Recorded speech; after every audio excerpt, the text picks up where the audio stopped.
dhaabbadhee ilaalame anis maddii namni na waliin ka'u hin jiru kan feemasaa miti silaa እንኳን feemasoon kun baaloon noroo ይሰማኝ ነበረ silaama ጊዜ waliin jirru jaarsuma kiyya qofa hojii kaan anga footoon hojii kaanii vaayiraalii hin ba'uuf yoon feemasan taane achuma dhaabbadhee isa laale jechuudha. Wayii baguma feemasni feemasa wal fuudhu qaba wallahi guys dhugaa kiyyaa miti osoo amma akkanatti isa qabanii deemanii achi kaananii dhaabbadheentiin duubaan suuraa kaasaa bar. Feemasti takka jaartii feemasa taatee anqa isaa san hin fammas ture. Kabbaar ነው guys taap godhamee hodhamee wanti godhashi membarate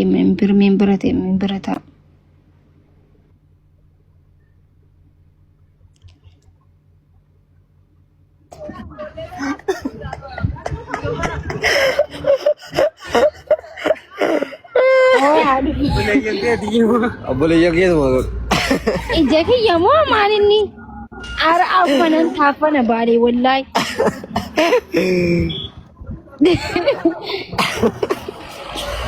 oh ya gitu boleh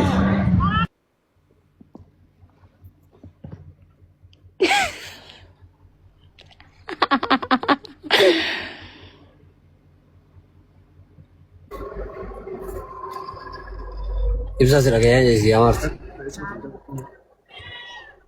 Sampai kita rasa. Oke MC. Ayo Untung dia latihnya sah. Radesh. Oke. Ayo urdu bala tuh. Amal dia SD. Asum aja. Coba bertanya. Ya. Hai Masra cakap falti micion Gak boleh katanya dari sini. Koma gize sura cakap fatu gize sura cakap fatu oljay malta tinjatu ni Soda. Akan naga fayyara. Iya, assalamualaikum. Magi sudah bisa magi. Ya, ono durasi enta. Ojolle biya tete dia makfura dubis. jirtu akam jirtu naga kabdu payya kabdani Malah ke surprise ko dufeta. hai hele dan simadda ka malta tanu hele jafi Wallahi dirkiin qabe ana birra bilbilu keena dhufe yoo barbaade waan ati barbaade guutu si godha bultum jedha gal. hele qopheessa hele jechu shubbisa Elle shubbisa. Yolli shubbisa fi qabdana godha. Shubbisa fi damar kana rabbi. Maki. Sila ho kana mu wuri godha. Akamane ne dhufte sudha.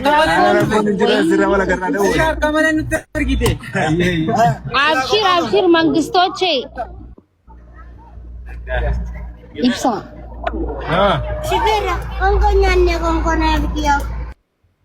wayo bitif me daga ibsa gize sirra cikalfatu callete malalta sa Ya makfura san kodigan. haya ga gizen biye demu qeron gizen ra cikalfatu wa mbekon Inati akkana da huma ke kai na jetti.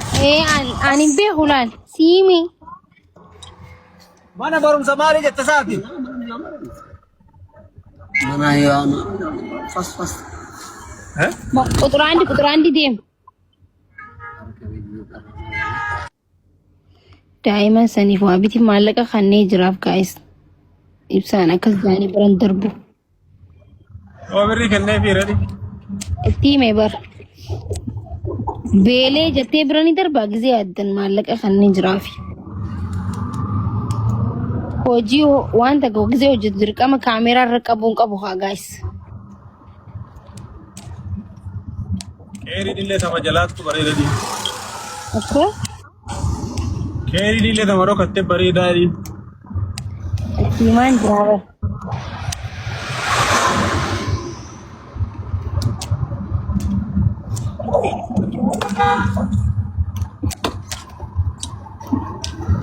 Ganda kan.